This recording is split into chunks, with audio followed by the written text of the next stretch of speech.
and how when we communicate, we often say, if it's okay with you, if everybody's on board, I'm sorry. We add sorry in there before we express, like, this is the way to do things. And he called it weak communication. And I thought that was interesting because I think what women, when a lot of times I've noticed when we communicate, try to get the consensus of the room and other voices in there. And maybe that's why some of that weak language is in there. But I think because it is sort of indirect to say, hey, is this okay with you? Is everybody on the same page, without saying, instead of saying, hey, let's do this. Let's go forward with this.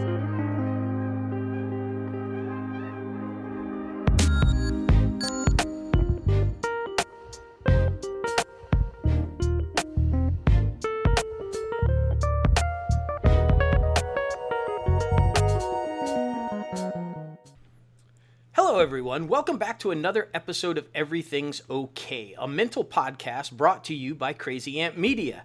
Today, we're going to be peeling back the layers of the complex lives of women in America, specifically South Asian women.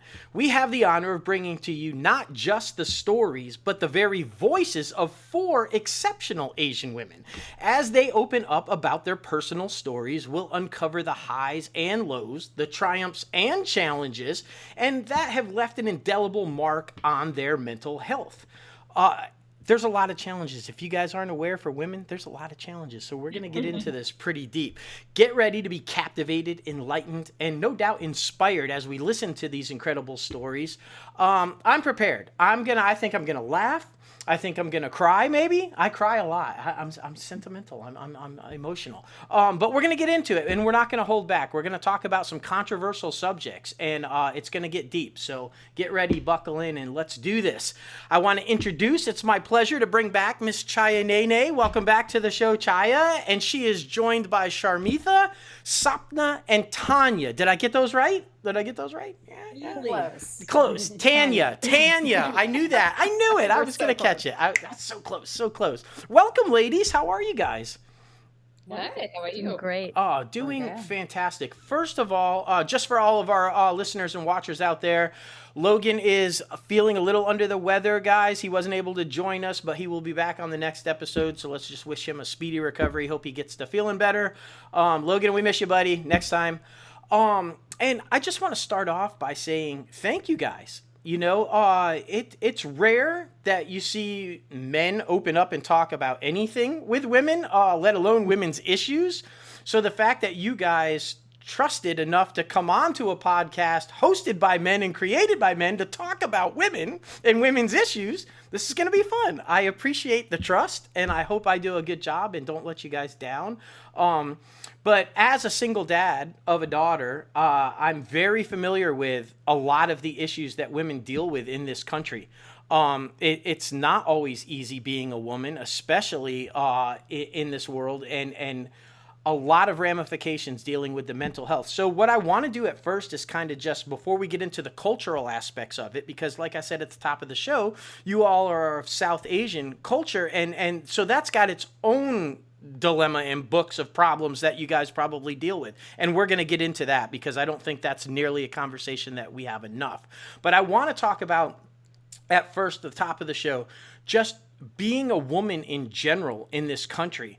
We like to say that we've made a lot of strides and we've come a long way in this country as far as how women are treated. But the reality of the situation is, while we have taken steps, while we have come a distance, we've got a long way to go. There are a lot of problems still that women deal with on an everyday basis. And unfortunately, I feel like men are part of that problem and part of holding them back and making those issues.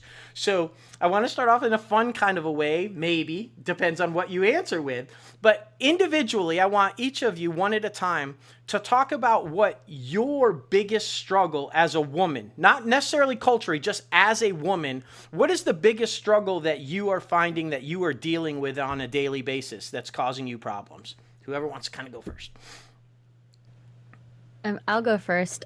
For me, the biggest problem I would say would be just there's a lot of things you're taught to not stir up trouble, to not get the wrong attention, to not, disrupt or cause something bad to come towards you. So because of that, a lot of my behaviors, whenever I want to say something or do something, I hold back first before I'm like, no, actually I should say something.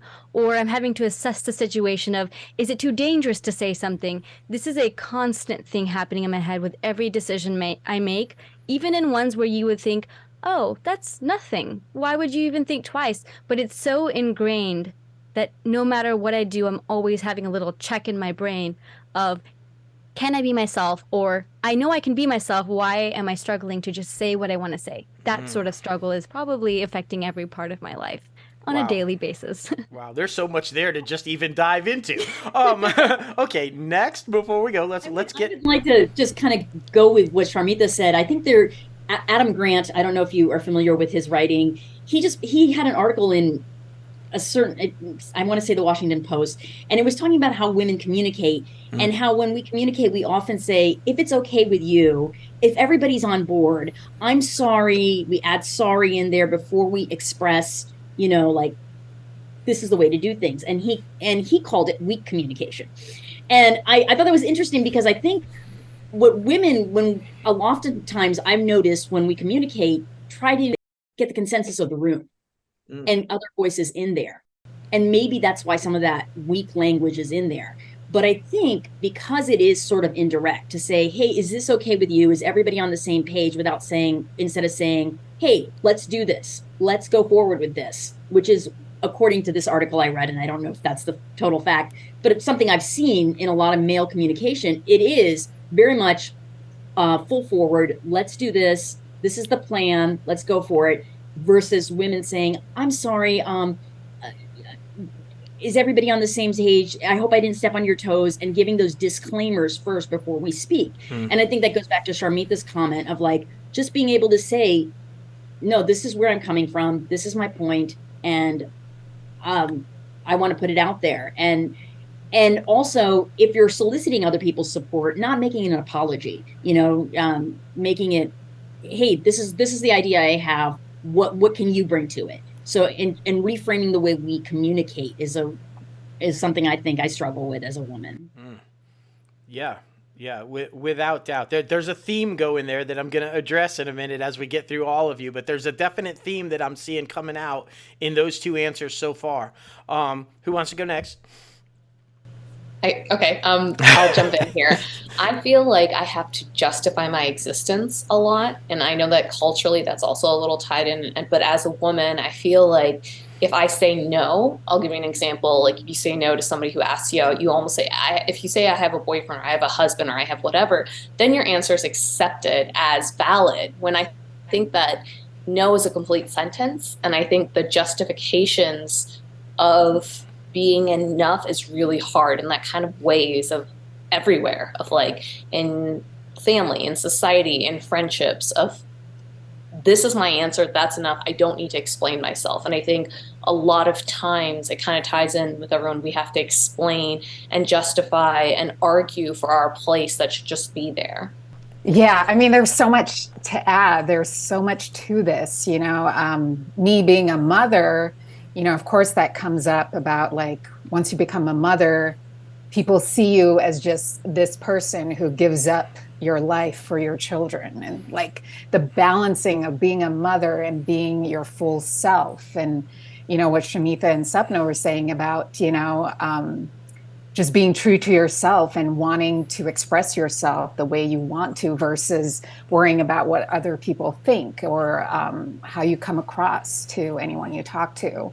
And there's a cultural aspect to it as well, because, growing up in Singapore, I was always taught to, worry about what someone else thinks before you express yourself. Like, how do you show up for yourself as this full multidimensional person? And it's always towing that line, which is what, I struggle with a lot. Yeah.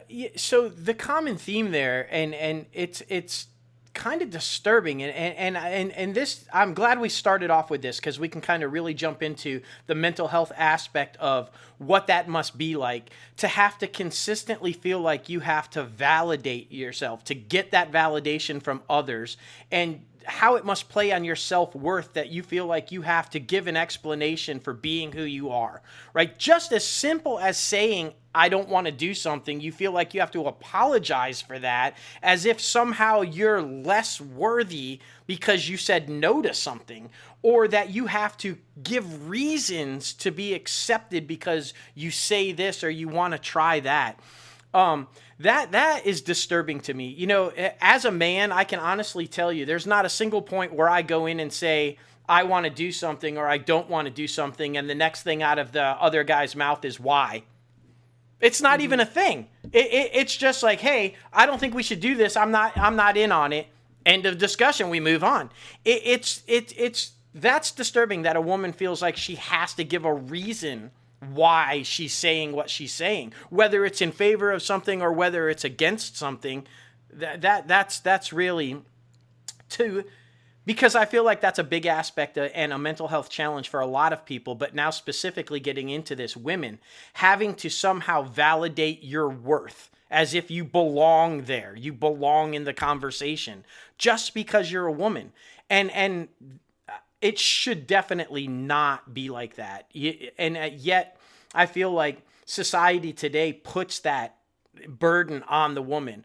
Prove why you belong in the room. Prove why we should listen to you. Why should we, take seriously what you're trying to say? And I feel like, and tell me if I'm wrong on this, but I feel like when you do assert yourself, when you do step up in a room, when you do, especially on the end of disagreeing with a man or even another woman, you're a bitch. You're problematic. You're trouble to work with. Do you find that when you assert yourself, it's not that you're being an assertive woman, that you're not a strong woman. Now you're a problem or a bitch or somebody not to be with. Like, do you guys run into that problem?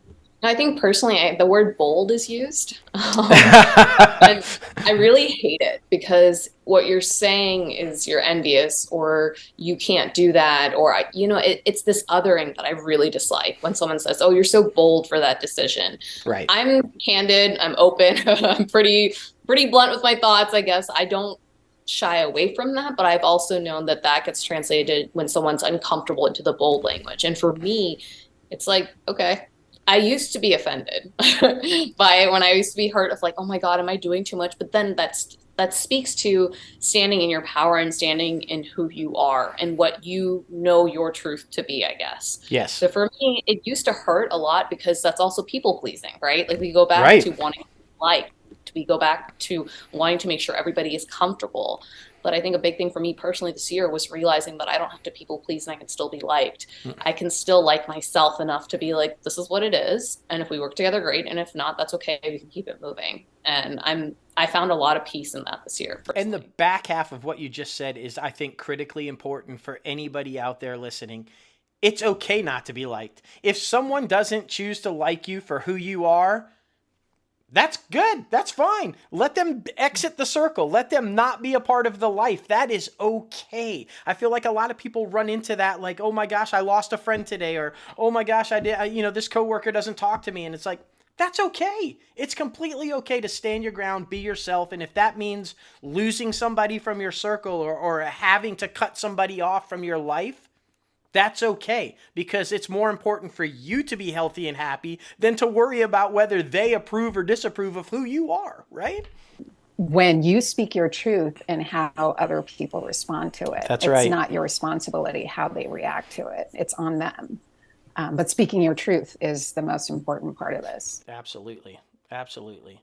And I'll note, being South Asian women, this is something that does stem to that roots of being South Asian American, growing up in a place where you're finding this fine balance between, in the South Asian culture, there's a lot of, which is beautiful, respect of your family, of these things stay close knit, which is beautiful. And I love that aspect of it.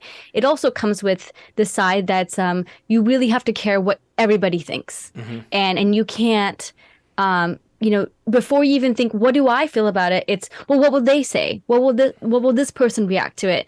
And so, being in the Western culture, sometimes it goes too far, and I see people who will not even try to communicate with their families. And I'm like, well, maybe reach out. You know, I do see that side of it. But I also see the side that's like, you've actually crossed the line and I don't owe you anything just because you are in the community or in the family. And there are lines that can get crossed where you don't, or at least I feel, you don't owe anything just because there's blood relationships or whatever there. You have to do what's good for your own mental health and for your family's mental health. And sometimes that means cutting ties or recognizing when certain communication patterns are just really bad. And if they don't understand where you're coming from, if you explain that and they continue to do disruptive or toxic behavior in their communication method, then you have to know when to let it go or step back.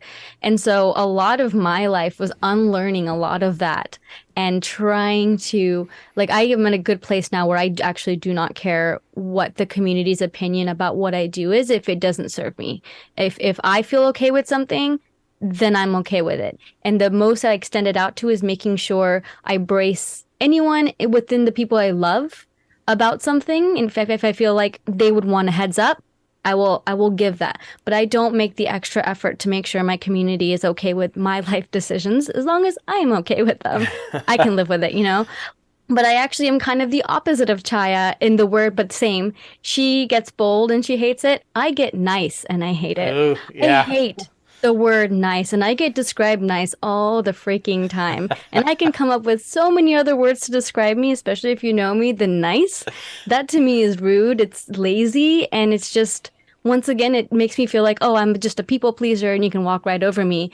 And I'm not that. So that's my word that I don't like. Yeah, as if you're the family pet. Oh, how nice. And you get that little approval pet and move on, right? Like there's so much more to me than my smile and because I said something you agreed with, right?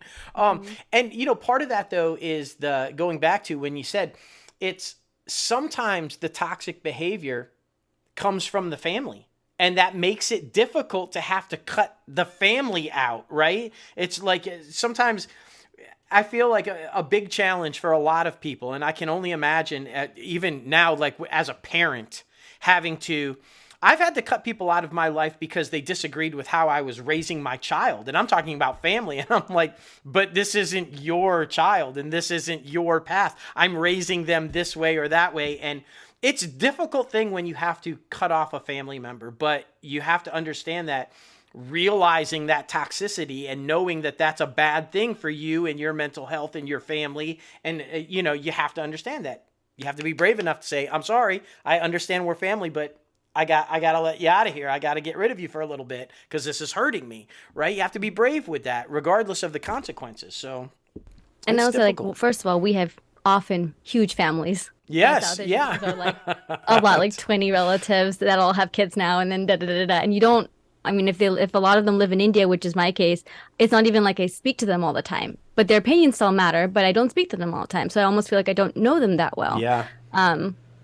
But I will say one of the reasons this stuff even stems from the families. So I do feel for this fact is that communication was never taught to them. There was a lot of separation of roles when they grew up. So now, like, the brothers don't know how to talk to each other, or there's a lot of like masculine toxicity, or females, women in the family feel like they should stay in their place, or they don't know how to speak about it when someone is trying to change things and things like that.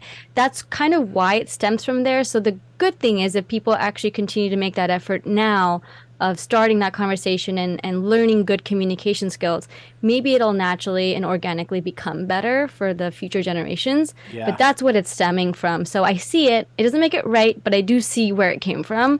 And so all I do now is I approach, at least with my family, I approach with sensitivity, but with urgency. Like, it has to change, but I get where you're coming from. But let's listen to why this is and why this could help. Wholeheartedly. And, you know, we're going to dive into that when we get to the cultural aspect of it, because of one thing that you said, like with the family hierarchy and the expectations of your role in the family and how that translates when you're an American and you're trying to save culture, adapt to culture, and where you fit in. We're going to get into that because doing my research, that was a really interesting thing that I can't even begin to fathom how that process goes. God bless you all for even like getting into that. And we're going to dive into that. Let's talk about the just flat out sexism in this country, right? It's difficult to be a woman. It is the misogyny and how women are treated in the workplace and what's expected of them. They're not paid equally. They're not treated fairly. If they get in a leadership position, I find many people that I know that are in leadership positions aren't taken seriously. They're given it because they have to meet a quota and, okay, let's put a woman in charge, but is she really in charge? And those type situations. Talk about that for a little bit. And especially, I'd really love to hear from the working mom aspect of it, because I feel like that's probably got to even be more so, right? If you're in a position of leadership or in an important position, but you have to take time off for the kid, oh my God, well, a man wouldn't do that. Kind of, I've seen that happen to where, well, this is why we hire men, because they don't have to take time off to go be with their kid or go do this with their kid. And I'm like, well, they should. But, so talk about that. Talk about the challenges of, especially in our industry, right? Because we like to all sweep it under the rug, but this industry has a long way to go with how men treat women and what happens within this industry. Talk about your own experiences there for a little bit, about the workplace and how you have to deal with situations there. I will say, when I had my first daughter, I had about like 10 voiceover clients. I work from home. I have my booth right here. And the second day after I got home from the hospital, I had 2 hours of work where I had to be in the booth. And I never told the client that I just had a baby, right? I went in there, I had my baby fast asleep on me, and I busted out my job because I did not want someone else to take it. And, here I am losing my one client because it's like, oh, you have a baby now, and, take some time off, and, we'll have someone do the work. And I was like, no, I can do this. So for the rest of the year, I pretty much had my kid with me as I was doing voiceover jobs and stuff like that. And now I look back at that time as that was pretty cool. I was able to be home, my kid's with me, and here I am, doing voiceover jobs with my child either napping or on me napping. But I just found it funny that I was so nervous to tell a client that I have a baby, and I'm unable to do it because it's a promo for a big network. And I knew the job would have to go somewhere else. Right. And so I kept quiet about it and managed to get through that. So see, and that's the thing, right? And these are the things that I love talking about is that's an everyday struggle that a guy would never even think about. That it's just, you shouldn't have to fear saying I just had a baby and I might lose this job. You shouldn't even have that thought. It should just be, I'm going to get in this booth, I'm going to do the job, and it doesn't matter if I just had the baby or not. The idea that you even have to worry about that is something that I don't think a lot of men even understand or even think about. They don't even give a second glance about that. You have a baby at home, the man just goes, okay, goes to work, doesn't even think that what it would do, that a woman might be worrying about losing her position or losing her job because she gave birth to a baby. That is something that is, I don't know. I feel bad that you even have to have a thought like that. It just should not be a concern. To somehow you are less capable because you're a mom, because you gave birth, and now you're like, the idea that anybody would think that you're less capable of doing the job, and you in your story right there, and thank you for sharing, proved just the opposite. You're more capable. Let me show you how strong I am. Let me show you how capable I am. Not only am I going to record this voiceover for you, I'm going to do it while I'm holding my fucking baby. That's how strong I am, right? And so it's just the opposite. And I wish more people would view it that way, because the job that women do, especially as mothers, I don't think half the men in this country could even begin to do it, let alone criticize it. So I wish more stories like yours would come out and like, yeah, I did this while I was holding the baby and doing this and doing this and doing this, because I feel like there's multiple things so many times that women are doing while they're doing their career. So kudos to you, and thank you for sharing that. Well, I was just going to say, I'm working in entertainment. I think I'm not your typical body image of what a woman is supposed to look like in Hollywood and going out to auditions. And I remember going into an audition one time, and it was a commercial audition, and they had mine was like, I think, a weight loss product. Okay. And then there was definitely model look on the other side. And they literally directed, like they looked at us up and down, didn't ask us what audition we were for. And they were like, you're for that one and you're for that one. Like these were the model look women and these were the weight loss women.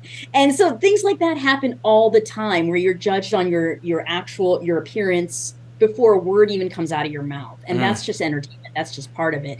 But it is really hard, and it's really hard on your mental health, and just saying like, you know what, I'm happy and comfortable where I am, and I'm most concerned about my health, and how other people perceive me is not something I can control. How I react to it, I can control, and I can keep my confidence regardless of how they perceive me. Well, you know what, and so that's the point earlier that I was trying to make about the entertainment industry and men, right? Because that's the difference. Right? You walk into a room and you're already being categorized. Here's the before, here's the after, and you're going to go here and you're going to go there, right? And it is. I understand. Everybody understands the entertainment industry is a visual game. Okay, there's no escaping that. There's no getting around that. Right. But it's a double-edged sword, and it's different for men and women. Right? A man, as they get older and the wrinkles start to come and the gray appears, or they start to go bald, that's sexy. That's distinguished. A woman starts to show those seasoned. Yes, there you go. A woman starts to show that they've aged out of the role. They're beyond this or they're beyond that, right? If a guy starts to put on a little weight, that's a dad bod. And then we find reasons to why dad bods are sexy. But if a woman's carrying a little tummy, that's a horrible thing. It's that double standard in the industry that needs to go away. Why is a guy with a dad bod sexy, and a woman with a stomach is somehow a horrible thing? That is, you shouldn't have to walk into a room and worry about where you're going to be categorized. It should just be, let's see your talent. Let's see what you got. Let's then decide. And it's those type issues that where I said, like at the top of the show, we think we've come a long way in this country, but have we? Right? I mean, it's disturbing that that's even a thing, that you guys have to deal with it. And I feel like you did what we were just talking about, where you felt like you had to apologize when you said, I'm not the standard typical female body in the entertainment industry. Yes, you are. Who's to say you're not? I felt like that was you were apologizing for the way you look to set up what you were about to say. And that's exactly what we were talking about. It's like, no, you are you are healthy, you are sexy, you feel good. And that's all that matters. And you shouldn't have to apologize saying, I'm not the typical body. Who makes that decision, right? Like, you make that decision. And so these are the conversations we need to have more of. If there's a man that decides you need to be in this room instead of that room, you don't need to be in any of those rooms, because that man shouldn't be getting your talent anyway. That's how I view it. That's how I never go in and I look at who's this, who's let's that. Let's get those guys out of the room. Yeah, well, positions of power. No, exactly. I can proudly say that when I'm casting, when I'm doing anything like that, it's all about the talent for me first. In fact, I've changed roles to fit different people that looked nothing like we had envisioned the character before, but knew the character and pulled off the character, and we're like, well, you know what? Now she's this, and now she's this old and has this color hair, or has this or has that. And it was nothing like what we had envisioned the character. But because we don't care what you look like, it's, do you get this? Are you capable of pulling this off? And that's the way it should be. And again, that's another thing that I don't think enough men deal with, right? You're not, I don't, and I know a lot of men that I know don't. We don't walk into a cattle call and worry about where we're going or what they're going to think of us. We just go in and do what we do, right? I mean, and it shouldn't be. Maybe there's some sensitive guys out there that walk in and get a little, timid, or they see a big muscle-bound man or something. Most men I know do not. They don't care. So women should not have to worry about walking into a room and first thinking, do I look like they want me to look? Instead of just going in and saying, am I what they want me to be? Kind of it's a terrible thing. And thank you for sharing that. With men, when they see a casting of men, a room of men, they can go, oh, they can play this. There's a role for everybody. With women, it's like, if you don't fit these things, well, you're too this for this, and you're too this for this. So there's not a role for you right now. So like, pick a lane, kind of thing. And that's the part that, like, yes, you may not get Thor because you're not jacked, but they'll put you in another one, For and sure. they'll make that charming, and then someone else will feel seen because this new charming guy with the new kind of body we haven't shown, they're fine doing that way sooner than they are with women. Right. And Oh, that also absolutely. adds a lot of competition between women because we're all expected to be this certain mold that none of us can fit. And so that's what breeds the competition within race itself, too. Like, Oh, you know, without there's doubt. only one of us that can be in the room. And we're proving that different because we're celebrating womanhood in our show, Universe. Oh yeah, yeah, and I can't wait to start talking about the show. And it's funny because we keep talking about each one of these subjects, and each one of these subjects play heavily into the culture aspect of it too, right? Because I when I was doing my research, and I really want to dive into this, what you were saying about there's roles that, oh, you can fit into this category or you fit into this category, and especially women of color or different cultural backgrounds, right? There's expectations of how Hollywood portrays them and who can be what. And we're going to dive into that too, because that's a bit disturbing as well.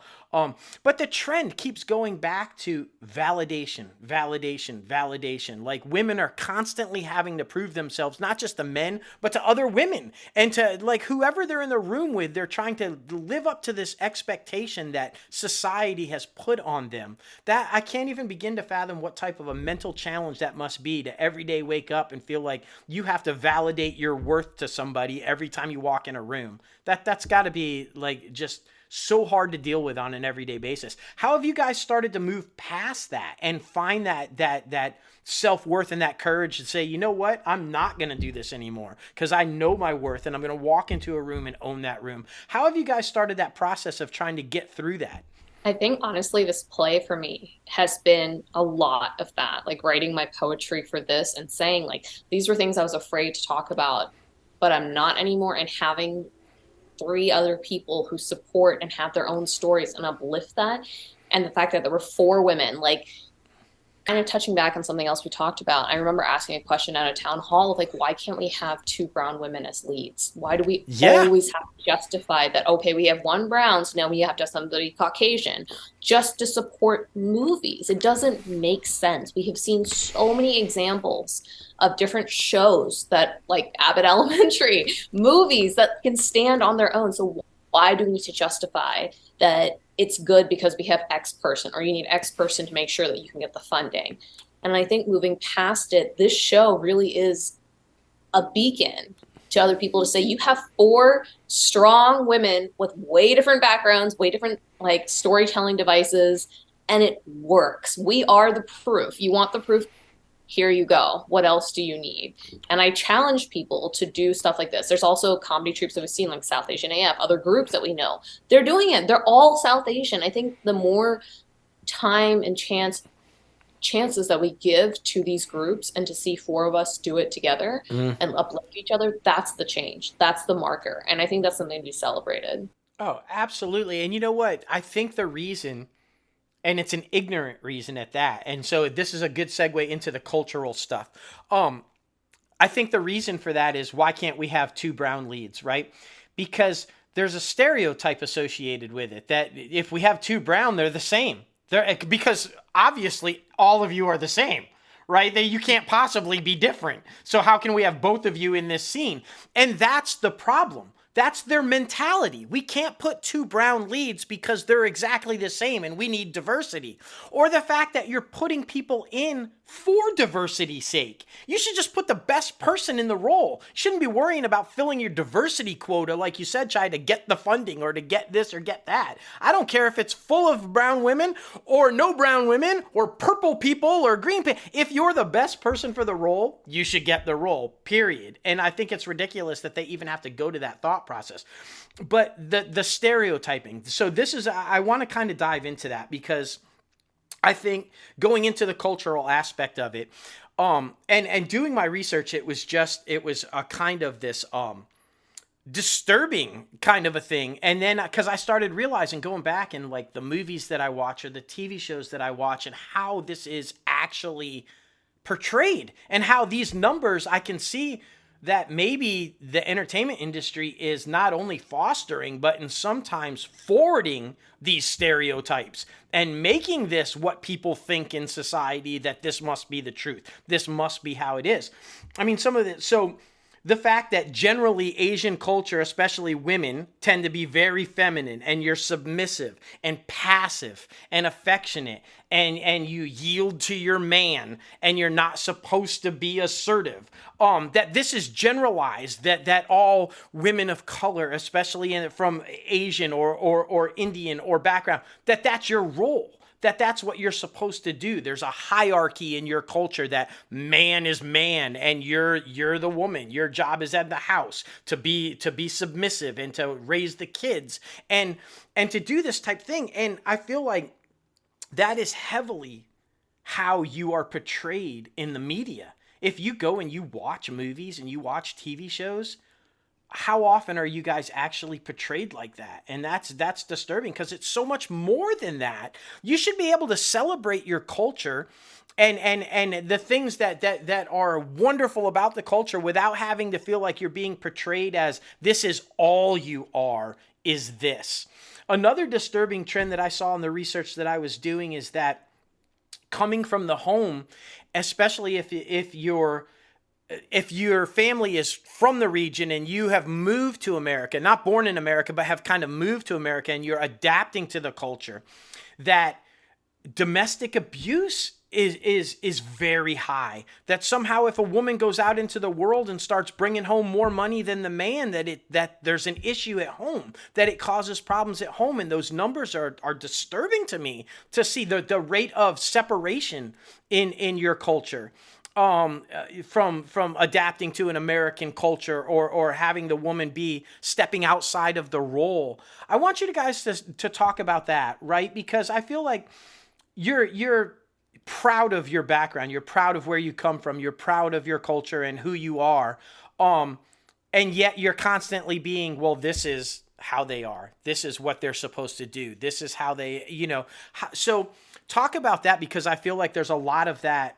Americans look at you, and I feel like that's what they're told. This is the image of who you are and what you're supposed to be. So on top of you trying to fit in just as being a woman, and the difficulty of just being a woman, now you have that racism. Now you have that culturism of what they think you should be as opposed to who you are. Talk about that and the struggle with that. To your first point about stereotypes and how we're seen in the media, this is why three-dimensional storytelling is so important. And it also starts in writers' rooms. Yes. Right? So let's say there's four of us, Asians, whoever we're talking about, we're not a monolith. I'm Indian, I'm Catholic, I grew up in Singapore. My background is vastly different than each and every one of us. That's right. But looking at us all, you would just put us in a little box. And that is why storytelling is so important, because that is what moves the needle. That is how people see you as a full human being. That's how things change. Like nothing can happen without somebody viewing whatever they're seeing. If they don't see three-dimensional characters, they're going to see you as one-dimensional. And that's how stereotypes happen. That's how people are not seen as humans, right? Mm-hmm. And how do we change things? By changing writers' rooms, by having 3-4 different Asian American women writing their stories about an Asian American experience, right? And with four of us are going to view different things in different ways, because again, we're not a monolith. So things have to change from writers' rooms, from the executives involved. Like we all need from publishing. That PR is so important to have South Asians represented there. How we think and how to get to getting our communities out, it looks different than other communities. So having that being involved. Makeup artists, I always am educating my makeup artists on what we find beautiful, on what makes us feel pretty, because it doesn't look the same as it does here. I always noticed people were much more foundation heavy growing up if they were white. And if they were brown, we can't live without our eyeliner. Like that is our thing that makes us feel beautiful. So things like that, like little things make a difference. I have a badass DP who's a woman, and she's South Asian as well. And I think that's awesome because her lens will tell a different story, and it'll paint the picture at another level than just someone who isn't even South Asian or just one South Asian writer writing it, one actor. That's great. Let's add more elements in there and see where the magic continues to grow and how much more we feel connected to that piece of work because of it. I find it really interesting that so many of the brown actresses that I know have at some point been told they don't look Indian enough for a role, which is hilarious because we are Indian. So what do you mean? You know? Yeah. But yes, I know many of us who have been told that at least once in our acting careers. Well, I think so. There's a lot that was touched on. So I want to cover a couple of different things from memory. One, when we talked about giving the chances or picking the best person for the role, I think something that gets missed is the education and the resources to be able to give, like, if you have a group that doesn't have those chances, like typically South Asians do not enter into acting, let's say, also. Right. That's not our first job choice, right? But I think casting did a good job a couple years ago when they opened up a mentor training program that was cost effective so that, okay, you want these people to know what they're doing? Great. Open up resources and chances. And I think more than just acting classes that are generic because we don't come in with the same level of opportunity, that's another place we can add people who are South Asian, also who are teaching people how to act, who can speak the language to get people to the moments that they need so that the quality and the expectation of when you go on set, I can trust you and you show up is very important. So I think education is a very big thing that we have a gap in right now. That being said, there are definitely people that we all know here who have created social groups that have education, fireside chats, that are starting to do that so that we have that opportunity. So I think the needle is moving. It may not be moving as fast as we want in terms of representation. Asia is huge. There's so many of us. Like, Indians aren't a monolith, neither are Asians. We got all of us. The thing is, we're all lumped in. Right. So when we have like representation on TV, it's not a true representation of all of us, right? Because if we see Asians are subservient, what does that mean? Which Asian? India's in Asia. Who are you talking about? Right. So, like, who are you talking about as being displayed? And we have shows that have moved the needle, like Never Have I Ever, where we don't see that.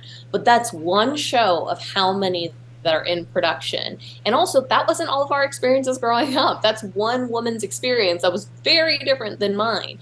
And I think hold all of us to one paragon example of this is really hard. So I think that that's another thing when we look at it in terms of domestic abuse. I don't know that because I am first gen born here. So I didn't necessarily see from moving from there to here. That wasn't my experience. But what I do see, at least in the community I grew up in, is, knock on wood, I don't think any one of us in our group is married. Not one of us. And that's highly unusual. Not a single person is not married in our group. And even within our group, we have one person who's married, the rest are not. It's different. We are the changes now. And it doesn't make you different for being married or not married. It makes whatever's right for you in your life is what's important and should be the focus. And I think those are some of the things I heard come up in those discussions of, like, how do we deal with that and representation. What my favorite thing to do is I look up all the shows that are currently airing, and then from there, where are the diverse points. I hate that word too because I just it's a candy for people to be like, see, look at our diverse team. Look at these four diverse girls. Like, my face will tell you every time that I hate it. Can't hide it. I do think that, like, by doing a play like this, by writing our own stuff, our own content, we actually get to tell our own stories. But we need that goddamn platform. Like, stop giving it away. Give it to the people who have written something that works. You know, I think that's really important. And I think it really does start with, also, Dustin, you having us on this podcast, and something I appreciated you saying, I did the research. Like, that matters. Whether it's right, wrong, or otherwise, we can discuss whether the research resonates. But we can say, like, hey, you didn't just ask us on the show and ask a bunch of ignorant questions. No, well, and the purpose for the research is because exactly that, what this theme of this little segment is, education.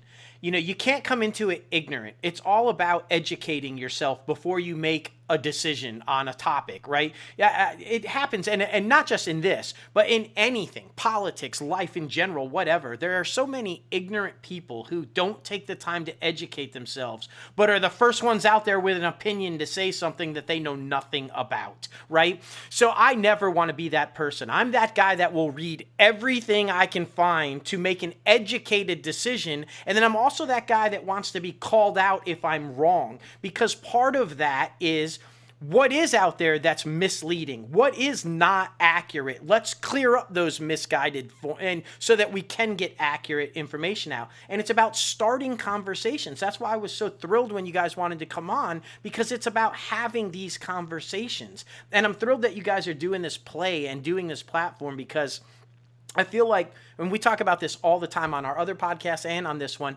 sometimes the easiest way to talk about difficult topics and difficult conversations is through art, right? It's so much easier to leave that play and talk about what you just saw as it is to just sit down at the living room and go, oh my gosh, let's hit this hard subject right now, right? Nobody wants to just sit down and talk about domestic abuse. Nobody wants to just sit down and talk about having a baby or whatever the situation. But if you can do it in an entertaining way and say, oh my gosh, man, when she said this or when she said that, and that starts the conversation into. That's why art is so invaluable, because it's a way to start conversations. It's a way to start dialogue. And the more that we can do that, the more that we can use this platform to educate people in an entertaining way, I think that's how we're going to move the needle. That's how we're going to do, as you said, to get more people in the room, to be doing what we need them to do. Because hell yeah, how is some old ass white guy going to write about a brown woman?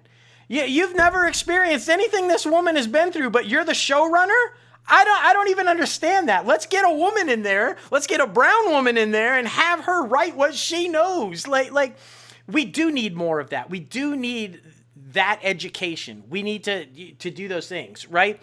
And it's people like yourselves that are going to make that happen, to keep moving the needle, to keep pushing forward, and not being scared to be assertive, and not being scared to say what you think, because it's an issue. And until we get everybody on the same page and being like you guys are, we're still going to have some work to do. And unfortunately, that's just the case.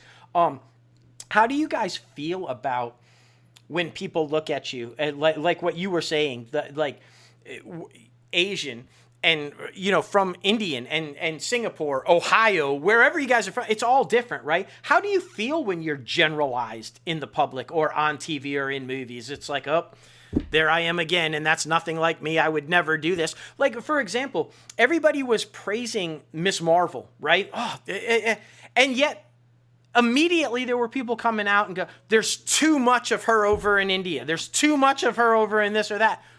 Why is that too much? Like, you're praising that they have this show with her as the lead, but then you're attacking it for too much of it. That doesn't make sense to me. So how do you guys feel when you're very generalized? You're the victim. Like, you're watching a show or it's a war movie and you're the victim. You're the one they're going to save because you've been beat by your man or you've been kidnapped by, What do you feel when you see that? And what do you want to do to address that more than just getting in the room and writing? Where do you think we need to go to change that? Because I still think far too often that is what I just watched a couple shows the other night. That was it. That was the victim. We've got to go save her. She's been kidnapped. She's being raped. We've got to send in special ops to get her, kind of a thing. She's being abused. Where do you think we need to go with that to do a better job of that? Because you guys are all different. You're not going to approach every situation the same or be those people. So how do you think we should do differently than that? Chhaya said something before about how maybe it was Tanya who said it, about how women can become envious of each other because it feels like there's one spot out there. Mm-hmm. I think when it comes to movies, when movies come out, and even ones that feel like it is changing the needle, there's going to be a lot of backlash. I think just because people's approach is so highly critical of it, and I think it stems from a place of jealousy sometimes. I think, being an artist in the industry, and as I've had more time in it, and a lot of the jealousy stuff I was able to get over just simply from being around women who work as hard as I do. And I'm so excited to see them succeed because I get to see that instead of it being like, I know someone in Los Angeles, this is back when I lived in Texas, someone in Los Angeles is booking this role and I have no connection to who this person is, then I'm envious. But when I see these women in front of me, I actually feel a lot of joy when they have successes in their life. But one of the things is like, that's an active effort from my part to like see a role I really wanted. Now I'm watching that thing and I'm having to see someone else shine in it and I wanted it, right? So it's easy to go into the place of like, I don't want it to do well. So then you have to actively work. It's okay to have thoughts like that. We're human, but it's actively working to be like, and because that fear is there, let's work on it, breathe through it, and now go support it extra because this is a hurdle you need to get over. And from just practicing that for years now, I've gotten so much better at not living it because I hated it too. I hated that thought that would come into my head. So I'm like, it's so gross. It's like there's more roles for you out there. Be happy for this person who worked just as hard and they got it and let them shine. So I do think some of that stems from there. As far as roles that can be written better, there's plenty of those out there as well. Just stop writing them. I mean, you won't stop. So therefore, we just have to saturate with better stories so that people don't have to run to the bad things that are made over and over again. But also, like, what are you romanticizing in your roles? The things you were talking about certain body images and certain characteristics that get shown over and over again, and now it's being replicated into like the community personalities. It's because you romanticize that. It looked like this is the person that gets to fall in love and have a full life and they're happy, and that's why people aim for that. And if you are different than that, you get to fall in love because you're different. Like, that's how they label you. Oh, the different girl. I like the different girl. Mm-hmm. Instead of it being like, we're all the same. We have different, we are all the same in that it's just normal to be who you are. And like someone will like you because you're the right match for them. And that's why it's beautiful. Not because that girl's edgy, therefore I like edgy, therefore this gets to be romantic with her, versus she's so sweet and kind, so obviously I'm into her. Like, it shouldn't be obvious. It's just kind of like what you're into is what you're into, and that's just okay. Tell that story. And then we'll have another story that shows the other one, you know? Yeah, I love that you just said that because so often we hear life imitates art, but too often art imitates life, right? Like this is what we think, like you just said, this is what we think people look like who fall in love and are happy and live forever, like kind of a thing. But in reality, it's not anything like that. There are all kinds of people that fall in love and they look all different kinds of ways, and they have, you know, or some people have horrible relationships and you know, and they're beautiful. Like, it happens every day. So I want to dive into the Yanniverse because I think what you guys are doing is amazing, and I'm planning on flying out for the September show. I can't wait to see it in person, because it's just, I'm excited. And some of the stories. I'm gonna quickly correct you. Sorry, it's Yoniverse. Yoniverse, and see, I love that. You remember, you listened at the top of the show. I said, I'm that guy. You call me out if I get it wrong. You said it, and so you did it. No, no ego here. I want to make sure I'm getting it right. Perfect. So.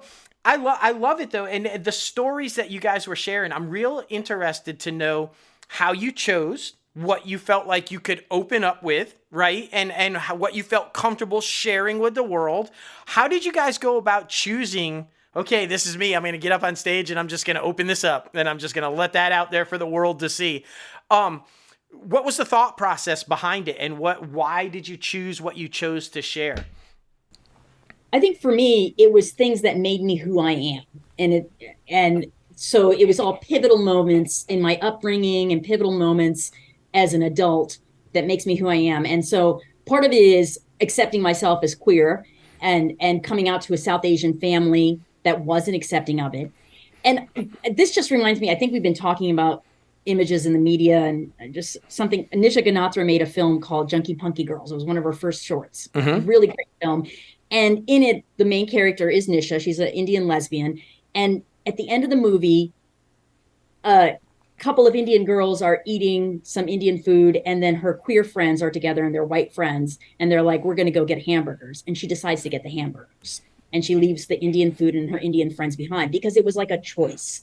It was a choice. Can I choose my culture? Can I choose my sexuality? It was a choice. It wasn't it wasn't something that could come together. And what was so important about this work is I was able to take pivotal moments in my life that not all four of these women, all three of us, four of us have experienced, but realize that they are part of who I am in my culture as being South Asian, and I can be embraced by other South Asian women, and we don't have all the same story. And it can still be one universal message and one universal thread about self-acceptance and empowerment that through these pivotal moments in our lives. And that's how I chose my material. Oh my gosh, I love everything you just said there. And it goes right back to that stereotypical crap that everybody, those uninformed, uneducated people, right? How often do you think that in my circle, for sure, I can tell you never, do you hear the words Indian lesbian? Never, right? The fact that that even is out there now because of you is amazing, because that's the type thing. Let me educate you on the conversation I just had. You think that they're this, but I know somebody who's this, and she's proud and she's amazing and it's awesome. So that is fantastic that that is something that you would put out there, because again, it's about clearing up the ignorance, about clearing up the uneducated people and saying this isn't just, it's also this. And I love that. Oh, that's amazing. And it's also that it's not a choice anymore. I think when I was talking about that film, because it really struck me because I saw it when I was very young, and it was a choice for her. So for me, when I was very young, I thought, oh, I have to give up my culture to be who I am. Right. And being part of a South Asian play with all these women says, no, you don't. You can be who you are, and you can be embraced by your culture. And I think that's so important. Yes. Yes. That's fantastic. Okay, who's next? Tell me why you shared what you shared. With my stories, there was a lot of shame behind a lot of the stories that I talk about in the show. Growing up in Singapore, what I saw in the media was a little different than what you see here. I had a mixture of both. I had American British shows, I had Asian shows. But being a minority in Singapore, like in Singapore, it's 75% Chinese, 10% Indian, and I think 8% Malay. So I was the minority in Singapore too. And just studying Mandarin as a second language, long backstory to it, but I was studying Mandarin as a second language. So who my friends were and who I wanted to be in order to feel that I was part of something, I had to basically feel that I had to change a lot of myself to become part of a group. And yeah, there's a lot of shame. It's a lot of backstory to it, but there was a lot of shame with the stories that I thought I could never tell people, that I was not worthy to share, that so the stories that I share, I eventually wrote into a one-woman show 2 years ago. And from there, I basically boldly declared my worth through that one-woman show. And then when I met these wonderful women, I was able to take part of that story and tell it in a different format. And so, yeah, it's been very empowering. It's me boldly declaring my worth through either character work, and in this show, a little bit of character, but me stepping forward and talking to an audience with these women helping too. Oh. So it's been amazing. Oh my gosh. I love just everything. And congratulations for overcoming that shame and recognizing your worth, right? A lot of powerful women and a lot of women that I'm inspired by always talk about, and they come back to this central theme, that in order to be able to move forward and outwardly, you have to look in, right? You have to look inward to find that and to know, and so to be able to look in and see that shame and know that it's not valid and that you are worth more than that. That's so important. Right. And what's interesting is, as I was writing the show, I was also looking back in terms of how did I get to this place of where I am? Who was I before the world told me who I should be? And what should I do? There comes a point where I can wallow in this, I'm not worthy enough. Or what do I do to overcome it? And what can I do to help other people who have felt like they needed to hide as a kindness to the world around them, because they feel like they're not worthy enough to share their story, or not worthy enough to be the main character or whatever. Right. But there comes a point where you make that choice, and the choice that I made was, I am going to tell my story, and in telling my story, I heal myself, and hopefully it's a gift to someone else as well. I have no doubt that it is. This has been a gift to me today, so I know you're helping. And you said a word. A friend of mine said this word recently. Discussed that with should. Anytime you hear the word should, there's a problem. You should do this. I should be this. I should have done that. We start to get in trouble when the word should appears, and we use it far more often than we're even aware of, right? But it certainly makes you start to look back and go, I should. You never use that word. Don't define yourself by what somebody else should say you should do, or what you should have done. I love that you've moved past that, and that's amazing. That's absolutely amazing. I can't wait to hear these stories, like when I come see it. It's going to be awesome. Who's next? I wanted to present kind of like three-dimensional storytelling, 3 poems that it started out originally, of like really being a kid, kind of the middle years, and then where we are today. But it was important to me for the last one, because we're still discovering where we are, to include stories for people who could not share their stories, who were embarrassed, or felt like, I can't talk about that yet, you can. So I was like, okay, so for this last one, let me listen and then write them. And I wrote in poems, and ever since I've been like small poems, through the worst and best times of my life, really I could write exactly how I was feeling, and I could say it through there. I also, in a weird way, it's almost a shield for me to have an outside layer of protection for telling something that is so hard. One of my middle poems is very hard for me to talk about. And if I had to say the actual words and look at somebody in the eye, that's very difficult. So I was like, okay, how can I still open myself up so you get to see me, but I can have one soft layer of protection should I need it. And for me, that came through poetry, where I'll tell you what happened, but you have to be listening and you get to interpret what happens. Yeah. I'm not telling you how to feel. And that was really important to me, because I was told how to feel throughout so many of those experiences. I didn't want to tell someone else how to feel. So for me, it became poetry's the device I'm going to use. And also, am I still good at it? We all write in our middle school composition notebooks and then get published in a literary magazine, and that's the end of it, But I found that I could still write poetry now. And so my storytelling really came from wanting to take us on a journey, and then also finding ways to be comfortable with stuff that's really scary and talk about things I've never talked about. And now 500 people have heard a lot more about my life than I ever thought would. And being surprised along the way of where people resonated, where they sat with us, where they cried with us. It's been really cool to see that it resonates not just with the Indian and South Asian crowds, but with everybody across the board. And it makes it kind of feel like we're all human. Well, that's the point, right? Like regardless of what your cultural background is, regardless if you're a man or a woman or your status in the socioeconomic things of life, as different as we all are, we are all the same. We are all human beings. We are all just trying to do our best on this planet and make it through life and be good people. And I think when these stories come out and you share these type stories, people identify, because they're like, they might not be coming from the same journey, but there's something there that they can relate to, that they can attach to and go, I've been there. I feel that, right? Even though their path to get there was different than yours, it's still, they know now they're not alone. They're not the only person going through that or having gone through that.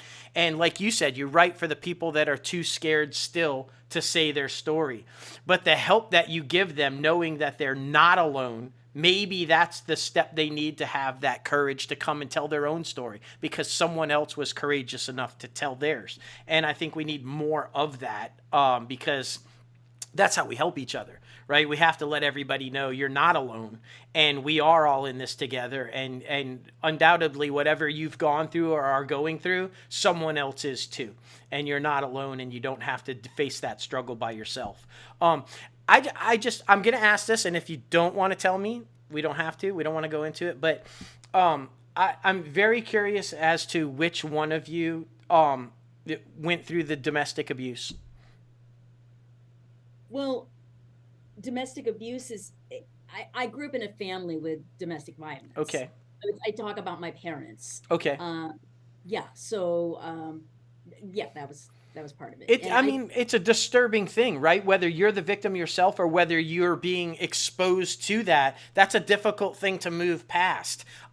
Because whether you want it to or not, it plays a role in your life. It plays a role in how you view relationships. It plays a role in how you treat people. And sometimes I feel like you don't even realize it's doing that. It's just there and it comes out later on, years later. And you have to, like I said, you have to start looking inward. Why did I say that? Why did I treat that person that way? Oh, way back then, this happened. And this caused that. Plays out is having a father who was kind of violent toward my mother. It's in the play, so I'll put it out there. I was the comforter, you know, or where my sister and brother acted as protectors, like don't hurt mom. I was the one like, you're hurt, let me take care. And I think that plays out in my life where I'm like, let me take care. Somebody is in pain. Let me constantly bend over backwards to make sure they're okay. And I think that does play out, you know, in your adulthood and in your relationships. Do you feel that sometimes hindered your ability in relationships because you're so concerned about taking care of others that you forget to take care of yourself? Well, I don't want to disclose too much, but I did have a partner who was a bit of a drinker, and I did become I felt like the babysitter, and I kind of took on that role. So yeah, it did play out until I really identified, like, where is this coming from? Well, I don't want to be a caregiver my whole life. So I got out of that relationship, but yeah. Well, there you go. There you go. You guys are amazing. Like, all of you are extremely amazing individuals. Chhaya, for you guys don't know, I've known her for several years, and she's one of the most inspiring women I've ever met. She's just an unbelievably just beautiful human being, and she inspires me every day. She's amazing, and I am so glad that through her, I have met you all, because same thing. Same thing. You guys, just hearing your stories and the courage that it takes for you guys to get on that stage and tell your stories, and then to even just come on platforms like this and talk about the things that you deal with and the things that you go through. And it takes a lot of courage, but it will help a lot of people, because there are a lot of people out there that are going through these things that feel like they're alone and feel like they have no outlet. And you guys having these conversations, starting this dialogue, is how we help that, how we move forward and get past that. And I can't thank you guys enough for coming on. Sure. Sharmita, did you want to share why you chose what you? Oh, did you not? Oh. No. Okay. Look, she's like, honey the show. Lightweight, categorized text sheets. My part, it was my first time doing theater and also doing something that I wrote myself. So when I first approached my story, I was not even thinking as much about what I wasn't thinking about me on a stage. The challenge at the time was just to write something, something inspired by, which our plays inspired by vagina monologues and Yoni Ki Baat, things that have existed of women talking about their stories. So I was like, what do I talk about? It seems so vast, and yet I have no stories. And then I was like, okay, you've got stories. And I went into part of my life that I think about often, but to have me say it out loud, I realized was going to be really important. And it's a lot of my adolescent period where I struggled a lot with being good, being bad. What is that defined by? Keeping a lot of fears to myself that built up over time into me no longer feeling like I was who I am and not living that truth. And so I give the audience this little peek into that life and what that struggle that now feels like, oh, this kid did it so long ago. But it felt like everything at the time, and it was scary. And honestly, it's scary to even think if I had never gotten to a place of accepting that and finding myself, I wouldn't be who I am today. I wouldn't be an actor. I wouldn't be an empath in the way I am and as open as I am. I would be none of these things, and I would be living a life that horrifies me right now to even think about it. It's like so not me, but I would have just blindly have gone along with it because I would have thought that's what I needed to do and then just have done it. So I go into that part of my life. And what was really surprising to me and pleasantly surprising to me was after I did the show, the universal message that we have. It's so relatable. Each of us have had every walk of life come to us and talk to us about how they related to our shows. And for me, I thought maybe some like shy girls will come up to me and be like, especially South Asian, like I had that. I had Catholic white men much older who were like, that was my childhood. And Yeah. I shocked by the stories I heard, and also pleasantly shocked because now I'm learning too, and we're both learning and sharing a space and seeing the commonality we all have, which brings us together and makes us less fearful of what the other person's going through, you know? Like part of it's like growing up, men and women couldn't talk about certain female hygiene things, times of the month, hormonal changes, uh, your body's changing. You couldn't talk and share these stories because it was just one of those you don't talk about it, right? Right. And so now with these conversations starting, I don't have to feel fearful to be like, hey, do you have a pad? Like I can just say the word and people be like, of course, like that's normal. Yeah. It's a part of your body. Also, I have had sisters and mothers, and I'll have a girlfriend one day, or I'll have a child, or I'll have friends who just need my help. It doesn't matter. You will be interacting with people who are of the other gender or whatnot. Like you're gonna have to deal with that. So why not start learning about each other's stories? That is so important. And I think this kind of show kind of helps demystify a lot of that Oh, and makes it more comfortable. without doubt. And it's so funny. Thank you for sharing that. I'm so glad, Chaya, you pointed out she didn't, because like that's awesome. For one, because I feel like just to touch on the front part of that, so many people, because of the societal expectations, you should be married by this age and have a house by this age and a career by this age and a child by this age, right? And so many people by 35 are trapped in a life that they absolutely hate because they never figured out who they were, right? And now they're stuck. And now that, so to be able to have this kind of conversation and dialogue and to say, hey, it's okay to step back and figure out who the hell you are before you try to move forward and live your life, right? You got to do that.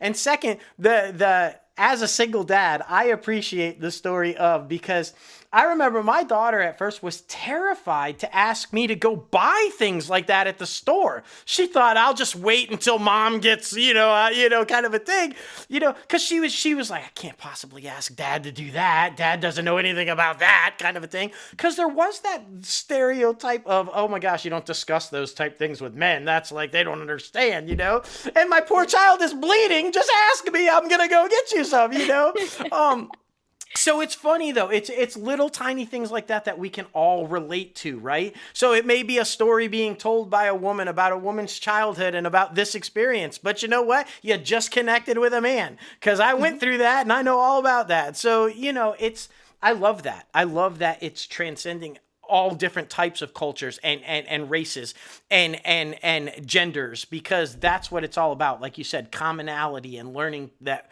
we're all in this together and we have far more in common than we do differences. And the more we figure that out, the better world this place is going to be. So thank you so much. Sorry, Dustin. It still teaches us lessons. The little boy asked me the other day why I went into the bathroom a little bit longer, and I had to pause because I was like, oh my God, do I tell him I got my period? Yeah. And I was like, yeah, I just did a damn show about that. Yeah. And he just looked at me and he was like, okay. I'm like, are you uncomfortable? And he was like, no, mommy's talked about it. I'm like, great. Yeah. So Go, mommy. Yeah, I was like, okay, so you know. For sure. Like, straight to his face, yeah, I got my period. And he just was like, God. And I was like, Yeah.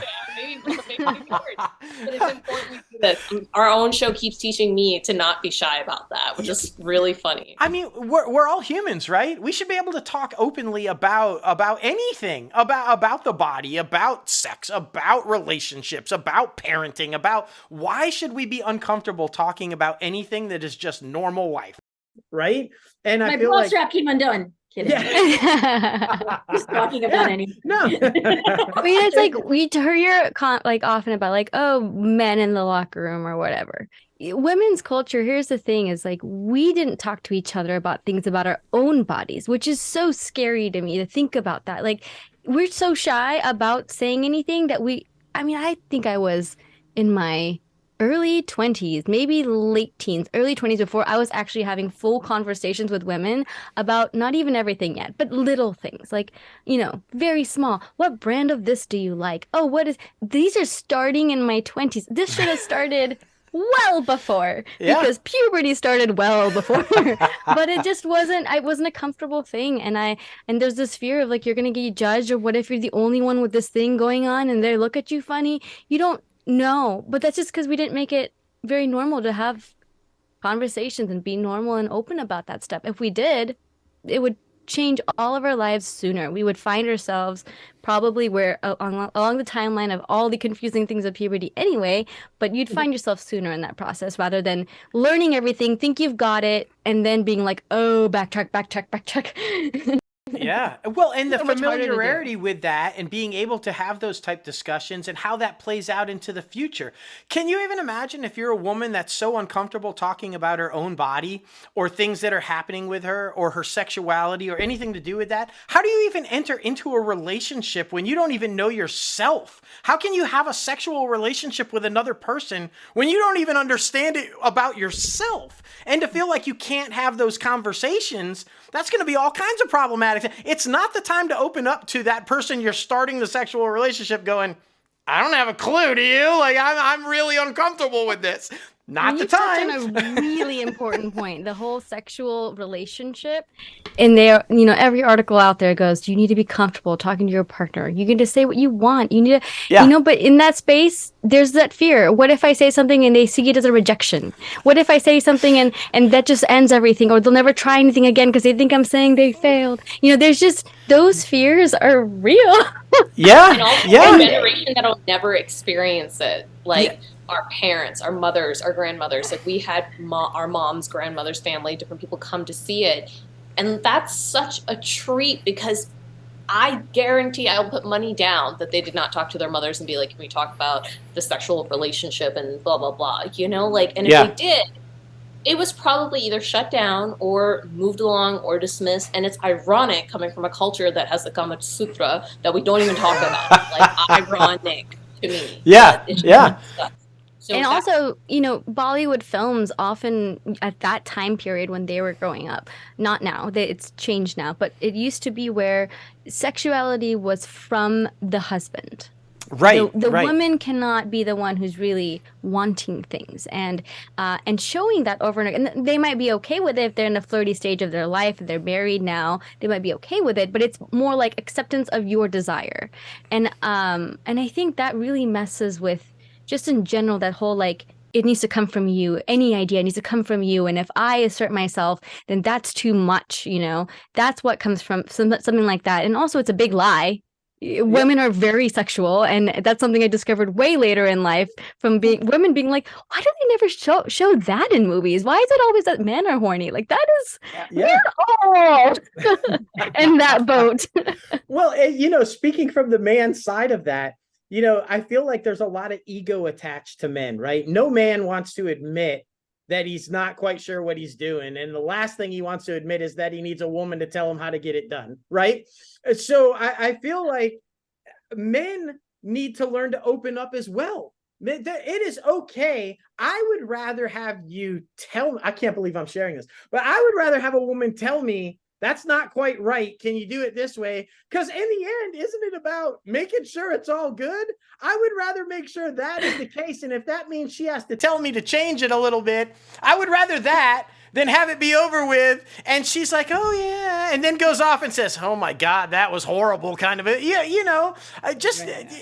want it also, to be that experience. love it when women come and kiss you first, admit it. Like, Oh, yeah. Look, no, but you like it. but you're right, though. It's not really kind of shown that way. But I don't know a man who doesn't like a woman to be assertive and take control every now and then. It's kind of a thing, right? But like you said, it's always portrayed as the man is in charge, the man dictates, the man says this, the man says that. There are plenty of women that are just as sexual and just as in charge as a man is, right? And should be. There's some men who have worked through that and they are in a place where they love it and they're open about it. And I'm so grateful that a lot of my friends are like that. Yeah. But with a lot of communities, especially conservative communities where they have seen those movies growing up, to them, I mean, I'm not even talking sexual here. I'm talking about paying for the first date, splitting a check. Right. That will set some men off. I've met these men who cannot, one, they're trying to get over it, but they can't because it's just like, but does that mean, well, they think there's that. And there's some people who are like, no, if a woman did that, I'd be like, that's not what I want. I want to, one, as they would quote it, treat it like a princess, but also they obey my rules. So like, it's like I've seen, and I think a part of it comes from what you're seeing in film. It is that sort of idea of, you are more manly if you are doing these things, and also if you don't do these things, you are not a man. And so it's that opposite of like, it totally takes away from you being a man versus like, why not do what works for you and that person? Why not have that conversation? Some people, they have the relationship where one person pays and the other doesn't, but that's talked through and they like that, and that's fine. But if it's an assumption or it's an issue if it goes the other way, that's where you are stuck in one way of thinking, and that becomes dangerous. And it can really hurt a relationship if someone is not on the same page and hasn't spoken up yet. Right. Well, I'm glad you shared that, because Logan and I talk about this all the time, too. I feel like sometimes women have to have those conversations more with men to let them know that that's okay, because Logan and I talked about this in past episodes. Sometimes, like, if you're that guy that's like okay with the woman paying, or you're okay with the woman doing this or a woman doing that, other men are like, man up. What's wrong with you? You're not, you're a sissy. You're a little girly man kind of a thing. And they have to deal with that. And so they stop being okay with it. They feel like society says, I'm not a man if the woman pays for it, if she makes more money than I do, kind of a thing. So that's something that men deal with on a basis that I think that women could help with a lot, for women being more open and saying, you know what, it's okay. You're more of a man if you do this. You're not less of a man. So don't let society dictate what you think you are or not just because you do this, right? And I'm glad to hear you guys say that and talk about things like that, because I do think there's a lot of societal expectations for both men and women, and both get caught in thinking what their role, and there's that word, should be, as opposed to just what it could be, and that's being happy with each other. I mean, it's crazy, but I'm glad you guys are having open dialogue and talking about it, because it needs to happen all way about more communication. Often. Exactly. It's all about communication. We have one life, except for those of us who believe in reincarnation. So, in short, how much are you going to live it on someone else's terms? Yeah, right? Exactly. Yeah. But you got a lot more than you bargained for with us. But I love it. I'm just, and I love having these conversations. Everybody was like, when I was telling them about this and everything, they're like, oh my gosh, aren't you terrified? You're going to be talking about things like that? And I'm like, yeah, it's going to be amazing. It's going to be awesome. But again, that was one of those things. It's like, oh, dude, you're like 4 women. Like, oh my God, how are you even to do that? Like, what are you going to? Yeah, no, they were literally. We only bite on Saturdays. But it's one of those where they were like, because I described the show to them and what you guys talk about and everything, and they're like, oh my God, what if they say vagina? What if they talk about shaving? And I'm like, oh my God, say together. What if they do? Yeah, it's like, what if they do? Oh my gosh, guess what, guys? It happens. Like, is your woman completely hairy? I don't think so. They actually shave. It's kind of this thing. Like, don't be terrified to talk about it. There's a section in the show that talks. That's what I was saying. Yeah, when I was describing the show, some of the men that I was talking to were just literally terrified about the simplest of things. I'm like, good God, man, how is your relationship at home? I need to know, because there's some things maybe you should listen to the show and then come out to LA with me and see the show, because I think you need come to. out to LA and see the show. Yeah. So let's tell everybody when it is, because you guys keep getting extended dates and you're getting new venues, and I want to make sure that everybody is aware of this and where they can see it. So go ahead and plug away, ladies. September 18th at 7 p.m. It's a Monday night at the Hudson Theater backstage in Hollywood. Yes. Yeah. What time? 7 p.m. 7 p.m. So, Monday. I love it. I'm like, it's like, screw it. We don't need weekends. Monday. Take time off. Go. The extended weekend. Yes, an extended weekend. Yeah, mine's going to be Honestly, an extended weekend. You know, we had shows on all kinds of days through our encore and our original run. And at first we thought, oh yeah, Saturday night, that's the night that everyone wants to come and be pumped. Honestly, weekdays, people are excited. Yeah. Because they like get off work and they're like, oh, I'm gonna come in for like a nightcap with a show, maybe go to get some dinner. Those people were very excited to be there. So I would have been afraid of a Monday night before, and now I think it actually cheers up someone's beginning of their week. Well, you know, that's an excellent point, because think about it. Mondays, everybody hates Mondays anyway, right? And what if you had a bad day? It could have been the most horrible day ever on a Monday. It's already a Monday. And then you show up and you see this show and you're like, oh my gosh. And you walk away feeling so much better. And so much, like you said, it's a great start to the weekends as opposed to, oh God, it's a Monday. So I love that you guys are doing it. I'm also loving that you guys are getting all the awards and that you're getting these extended runs, because it's resonating with people. And that's why. So congratulations, continued success. I cannot wait to see it in person. I think you guys are going to just continue to kill, and best of luck, ladies, in everything that you guys do, all the future endeavors beyond this. I think you guys are doing it right. We need more people like you in the world, and I am honored to now say I know you and hopefully call you friends. And congrats. Thank you so much for coming on the show. thank you for creating this space for us too. This is wonderful. I'm just reiterating what Chhaya said before. Like, this is great that you're even having these conversations, and you've created a space.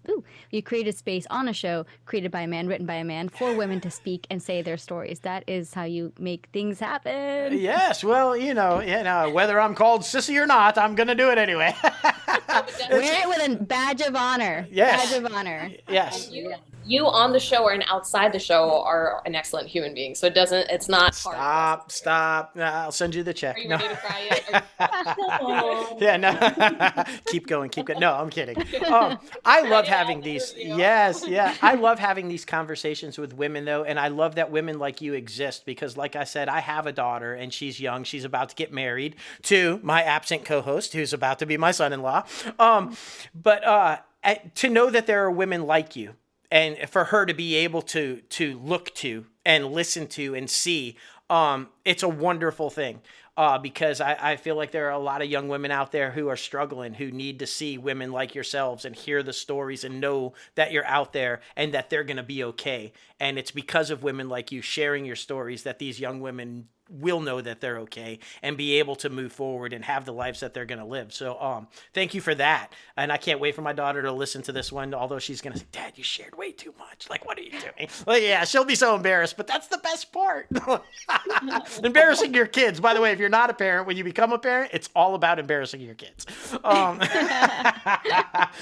So anyway, guys, I'm going to let you go. I'm sure you got way more stuff to do, but like I said, thank you so much. You guys are amazing, and we'll be in touch soon, okay? Follow us on Instagram on the Yoni Yes, there you go. page, if that's all right for me to plug in No, there. you plug away. You plug everything, and we're going to make sure that everybody follows you guys. And then, maybe we're going to even have you guys jump and come over to the entertainment podcast at one point, like when we get the strike crap all cleared up. You guys can actually talk about stuff, because I bet you guys would be amazing conversations there. I'm really curious now with all y'all talking about your careers. I've got so many questions on the other side of it. So, yeah. But, and anytime, guys, open invite. Reach back out anytime you guys want to come on and talk about anything, whether it's mental health stuff or just on the entertainment side or whatever. Open invite. You call and we'll say have yes. masala chai and biscuits ready. Yeah, fantastic. I cook, so when I come, maybe when you come here, we're going to talk about that. Yeah. Oh my gosh, my gumbo the other night. I could probably open a restaurant with that. I'm just saying, it was like really, really good. Yeah, and I get a lot of recipes. I love when you share all your food stuff. It's amazing. So, all right. Anyway, we'll cut all this out. It'll be fantastic. Thank you guys so much. And like I said, we'll just be in touch soon. And yeah, you guys are amazing. Thanks, You are Dusty. too. Thank Thank you. you. All Thank you. right. Take care, guys. Bye. Woo! Oh my goodness. What a conversation. I just, these stories, y'all, are so inspiring. And I hope for all of our listeners out there that this conversation does for you what it did for me, and shows that you can open up and you can talk about these uncomfortable situations and be okay doing that, and knowing that by doing that and sharing your stories, you are going to help so many people. And that whatever kind of a day you're having, or a situation that you're in or have gone through, know that you are not alone, and that everything is going to be okay.